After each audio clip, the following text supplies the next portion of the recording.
बिस्मिल्लाहिर्रहमानिर्रहीम। नाज़रीन, सुर्ख लोबिया में विटामिन बी, फाइबर और प्रोटीन काफ़ी मकदार में मौजूद होता है, जो आपकी जल्द के लिए इंतहाई मुफीद है। बदन में कमज़ोरी हो जाए तो लोबिया खाने से जान में जान आ जाएगी। अदरक वाले पानी से नाक को अच्छी तरह धो लें, खराटे आना बंद हो जाएंगे।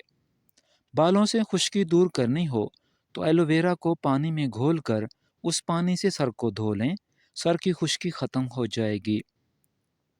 दारचीनी और शहद को मिलाकर चेहरे पर लगा लें, इससे बेहतर कोई मास्क नहीं। सर के बाल सफ़ेद होने लगे हैं तो नहाते वक्त सर पर एलोवेरा लगाने से सर के बाल कभी सफ़ेद नहीं होंगे। कोई जहरीला कीड़ा काट ले तो हल्दी को उसी जगह पर लगाने से जहर अपना असर खो देता है। ज़्यादा ठंडा पानी इस्तेमाल करने से जिस्मानी थकावट में मज़ीद इजाफा होता है। तवे पर नमक लगाकर रोटी पकाने से रोटी फटेगी नहीं। शकरकंदी खाया करें, इससे सर के बाल काले रहेंगे। नारियल खाने से बंदे के अंदर की कमज़ोरी और सुस्ती ख़त्म हो जाती है। मैदे की जलन में खजूर दूध में डालकर पी लें, मैदे की जलन फ़ौरन ख़त्म हो जाएगी।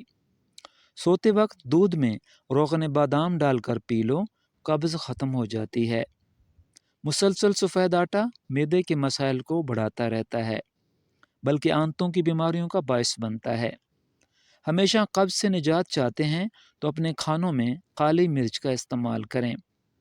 अगर बुखार ना टूट रहा हो तो मरीज़ को पानी में गुड़ मिलाकर पिला दें, बुखार 1 घंटे में टूट जाएगा।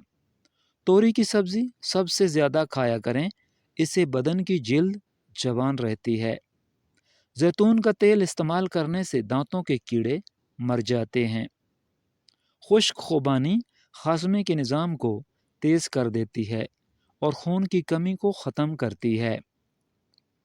अगर सालन पतला हो गया है और आपके पास टमाटर या प्याज नहीं है तो भुनी हुई सूजी सालन में डाल दें, इससे सालन गाढ़ा हो जाएगा।